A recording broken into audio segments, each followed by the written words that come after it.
நந்தவனத்தில் ஓர் ஆண்டி 4 மாதமாய் வேண்டி கொண்டு வந்தான் ஒரு தோண்டி மெத்த கூத்தாடி கூத்தாடி போட்டுடைத்தான்.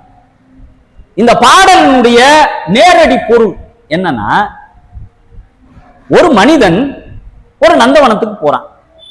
நந்தவனத்தினுடைய அழகை ரசிக்கிறான், அந்த மலர்களுடைய வாசத்தை சுவாசிக்கிறான். அங்க பார்த்தா அந்த நந்தவனத்துல அந்த செடிகளுக்கு தண்ணி ஊற்றுவதற்கு ஆள் இல்லை.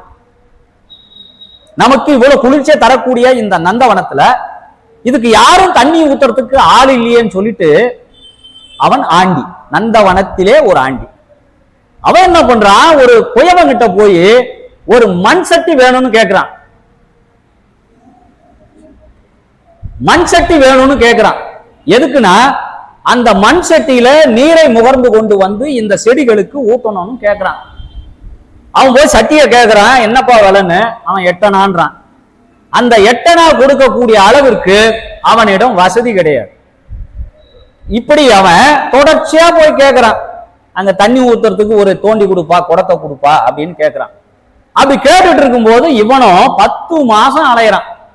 இந்த 10 மாசம் அலைஞ்ச பின்னால ஒரு நாள் அவனே மனம் இறங்கி, என்னடா எப்ப பார்த்தாலும் வந்து குடத்தை கேட்டு இருக்கானே, தோண்டிய கேட்கிறானே அப்படின்னு ஒரு குடத்தை கொடுக்குறான். இவன் குடம் கிடைத்த அந்த மகிழ்ச்சியில என்ன பண்ணா, 10 மாசம் அலைஞ்சு திரிஞ்சான்ல, அதை தூக்கி தலைமையில வச்சுக்கிட்டு சந்தோஷத்துல வந்தான். வந்தவன் என்ன பண்ணா, நடனம் ஆடிக்கொண்டே வந்தவன் கை தவறி விட்டு அந்த தோண்டியை கீழே போட்டு உடைச்சிட்டான். இதுதான் அந்த பாடலினுடைய வெளிப்படையான பொருள். நந்தவனத்திலே ஓர் ஆண்டி 4 மாதமாய் வேண்டி கொண்டு வந்தான் ஒரு தோண்டி மெத்த கூத்தாடி கூத்தாடி போட்டு உடைத்தான். இத ஒரு சித்தர் பாட வேண்டிய அவசியம் இல்லை. இது வெளிப்பொருள், சாதாரணமான ஒரு பொருள். உட்பொருள் எதுனா, நந்தவனத்தில் ஒரு ஆண்டி, தாயினுடைய கருவறை என்பது ஒரு நந்தவனத்தை போன்றது. இதுதான் அதனுடைய உண்மையான பொருள். அந்த தாயினுடைய கருவறை நந்தவனத்தில் நாம் உட்கார்ந்து இருக்கின்ற பொழுது எந்த அளவிற்கு ஒரு குளிர்ச்சியான ஒரு நிலையையும் தென்றலை சுவாசிக்கக்கூடிய ஒரு நிலையும் எப்படி இருக்கிறதோ, எந்த கவலையும் இல்லாமல் நாம் எப்படி வாழ்கிறோமோ அப்படி ஒரு குழந்தையானது நந்தவனத்தில் ஒரு ஆண்டி என்பதை போல அந்த தாயினுடைய கருத்தைக்குள்ளே அந்த குழந்தையானது இருக்கிறது. இப்போ கொண்டு வந்தான் ஒரு தோண்டி. எங்க கொண்டு வந்தான்? இந்த தாயின் கருவறையிலிருந்து அவன் வெளியே வரான். அவன் வெளியே வரும்போது இந்த தோண்டின்றது என்னன்னா, இந்த உடல் உள்ள ஒரு ஆண்டி போல இருந்தவன் வெளியே வந்த உடனே ஒரு தோண்டியா மாறுறான். நந்தவனத்தில் ஒரு ஆண்டி, அவன் என்ன பண்ணான், கொண்டு வந்தான் ஒரு தோண்டி. அந்த தோண்டியை வெளியே கொண்டு வந்த உடனே பிறந்துட்டோம். இந்த பிறந்த இந்த உடலை நாம என்ன பண்றோம்னா, கூத்தாடி கூத்தாடி போட்டுடை தாண்டி. கூத்தாடினா எது எது இந்த உடலுக்கு தீங்கான விஷயங்கள் இருக்கிறதோ இவற்றையெல்லாம் நாம் உள்வாங்கி சிவபரம்பொருளை நினைக்காமல், சிவத்தை நேசிக்காமல் நாம் என்ன பண்றோம், மது பழக்கம், போதை பழக்கம், காம இச்சை போன்ற பழக்க வழக்கங்களினால் இந்த உடலை நாம் என்ன பண்றோம், கூத்தாடி கூத்தாடி போட்டு உடைத்தாண்டி. கிடைப்பதற்கு அரிய பெரும்பேராக இருக்கக்கூடிய இந்த மனித பிறவி சில குழந்தை தாயினுடைய கருவறையிலே இறந்து போகக்கூடிய ஆற்றல் இருக்கு. ஆனா அதையெல்லாம் மீறி சிவபெருமானுடைய கருணையின் பொருட்டு நாம உள்ள இருந்து வெளியே வரோம். அதுவே நாம் செய்த ஒரு பெரும் தவத்தின் பொருட்டு தான் தாயினுடைய கருவிலே சிசு கலையாமல் இந்த மண் உலகிற்கு வரும்.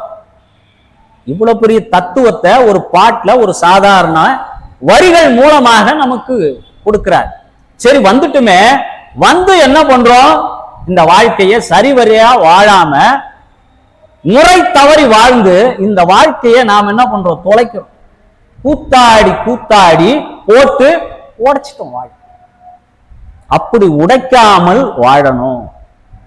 அதுக்குதான் ஆனந்த கழிப்புல முதல் வரி சொல்றார், பாவம் செய்யாதிரு மனமே. சரி பாவம் செஞ்சுட்டேன், என்ன பண்ணலாம்? நாளை கோபம் செய்து எவன் கொண்டோடி போவான். இந்த வாழ்க்கையினுடைய தத்துவத்தை 2 வரிகளில் படுவெளிச்சித்தர் நமக்கு புரிய வைக்கிறார். கிடைத்ததற்கு அரிய பிறவி, கிடைத்த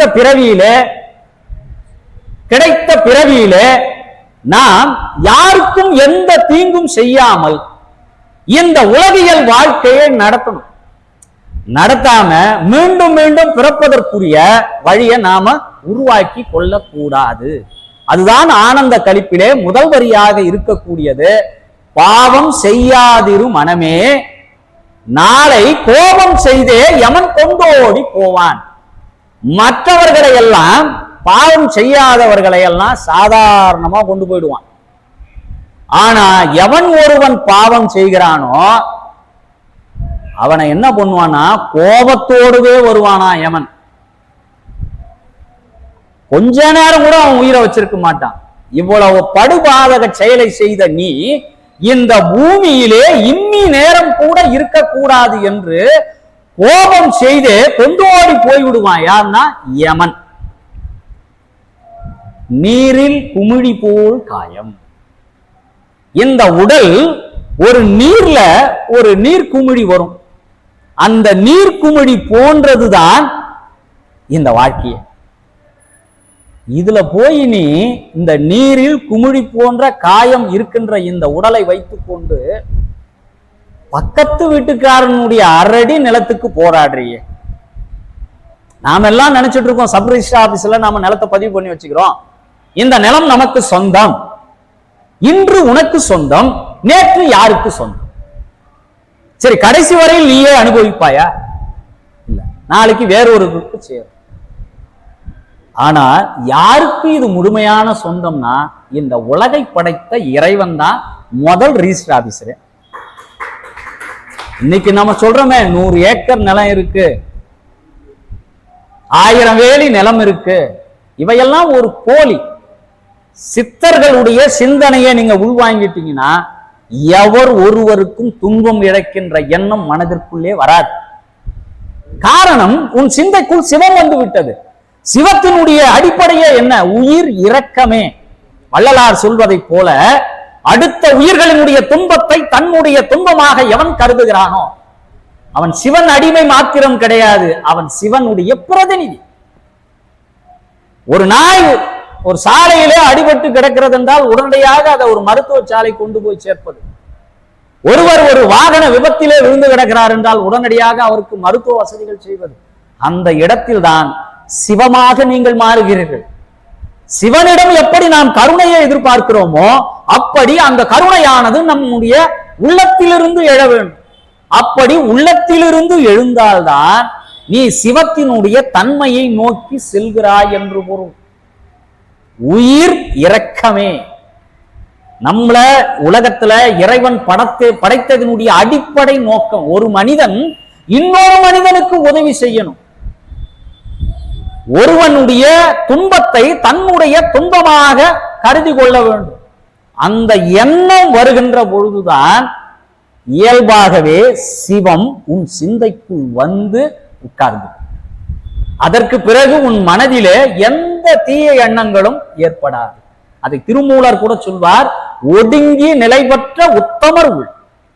இந்த உலகியல் இச்சைகளிலிருந்து ஆசைகளிலிருந்து எவன் விடுபட்டு தன்னுடைய மனதை ஒடுக்குகிறானோ, ஒடுங்கி நிலை பெற்ற உத்தமர் உள்ளம் நடுங்குவதும் இல்லை, நமனும் அங்கி.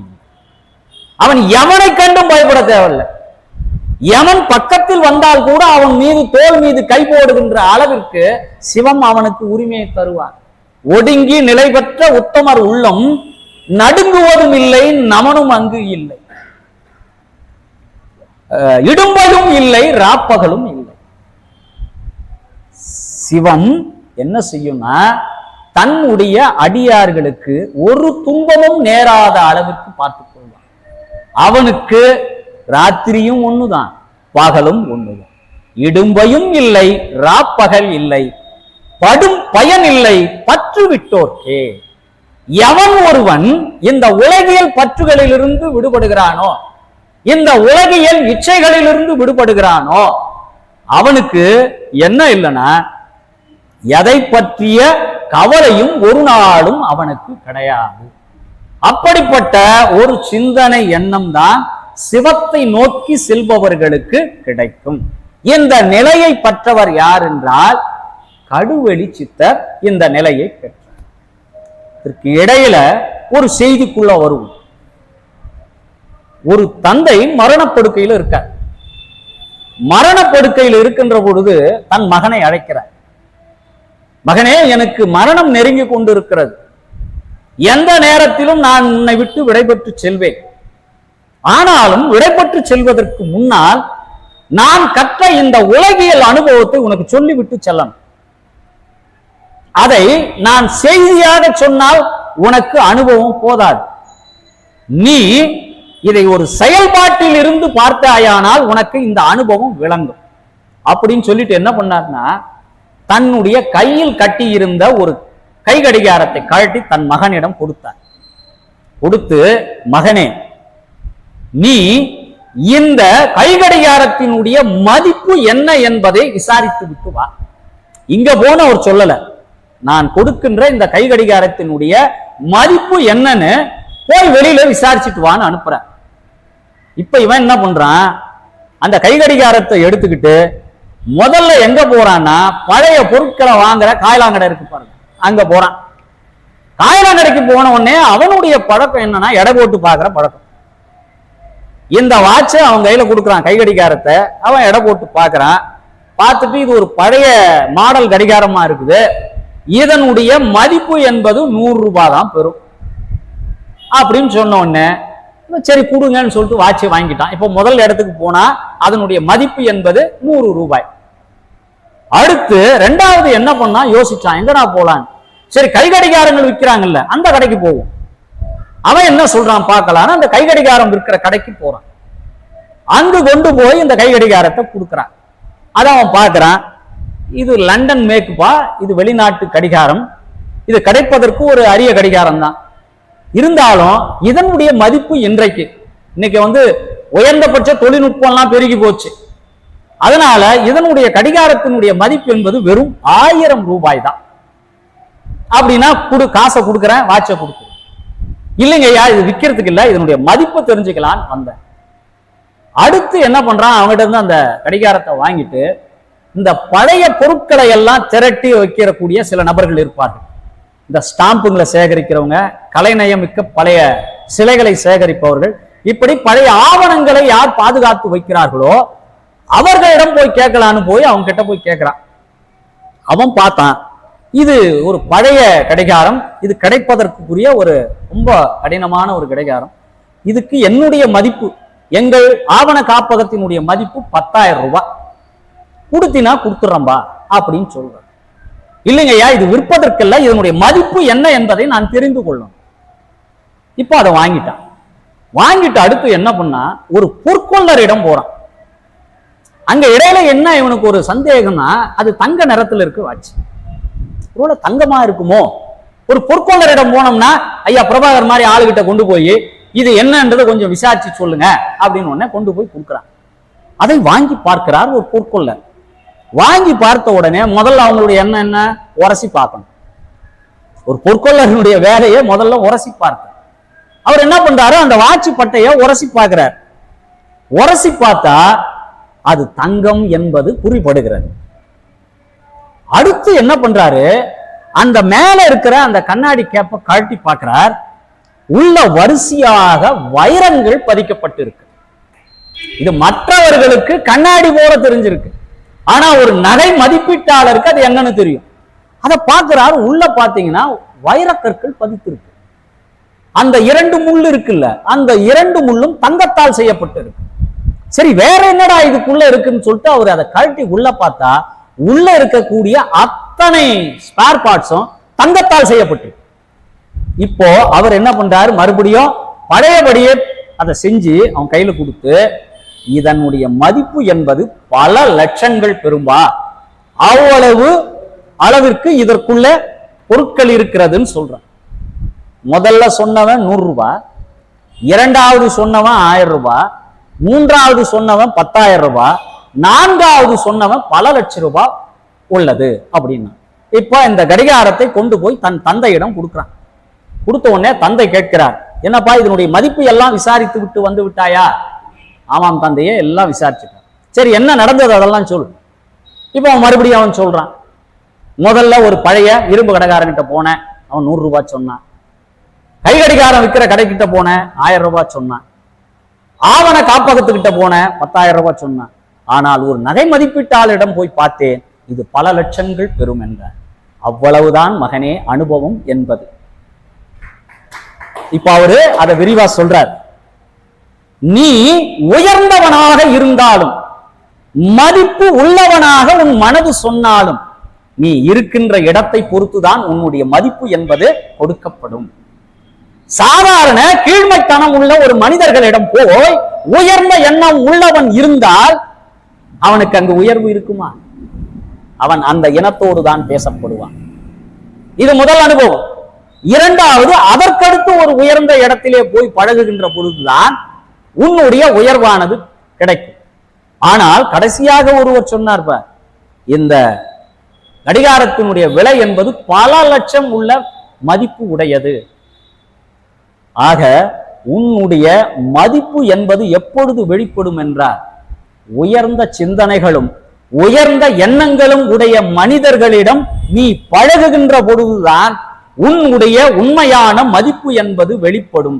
அதுவரை இந்த குரங்கு மனம் கொண்ட மனிதர்களோடு நீ பழகினால் அந்த இயல்புதான் உனக்கு வருமே ஒழிய உயர்ந்த சிந்தனைகள் என்பது வராது. இதுதான் உனக்கு நான் என் வாழ்வில் கற்றுக்கொண்ட ஒரு பாடத்தை உனக்கு நான் கொடுத்து விட்டு செல்கிறேன் என்று அவர் மரணித்து விட்டார். ஆக நாம் யார் என்பதை உணர வேண்டும் என்றால், நாம் யாரோடு இருக்கிறோம் என்பதை பொறுத்துத்தான் நாம் இந்த உலகத்திற்கு அறியப்படுவோம். இல்லைனா ஒரு கொடுஞ்செயலை செய்யக்கூடிய ஒரு மனிதனோடு நட்பை நீங்கள் வைத்துக் கொண்டிருந்தால், நீங்கள் தவறே செய்யாத மனிதனாக இருந்தாலும் சரி, அவன் செய்கின்ற குற்றமெல்லாம் உன்னையும் சார்ந்து இருக்கும். அதனால் நாம் வாழ்விலே யாரோட இருக்கணும்? யார் உயர்ந்த சிந்தனை கொண்ட சிவனடியார்கள் இருக்கிறார்களோ அந்த சிவனடியார் திருக்கூட்டத்தோடு தான் நாம் இணைந்திருக்கிறோம். அப்படி இணைந்திருந்தால்தான் உனக்கான உயர்ந்த மதிப்பு கிடைக்கும். தாழ்ந்த குணம் கொண்ட மனிதர்களோடு நாம் சேரக்கூடாது என்பதை இறக்கின்ற தருவாயில் கூட ஒரு தந்தை தன் மகனுக்கு அறிவுறுத்தி விட்டு சென்றார்.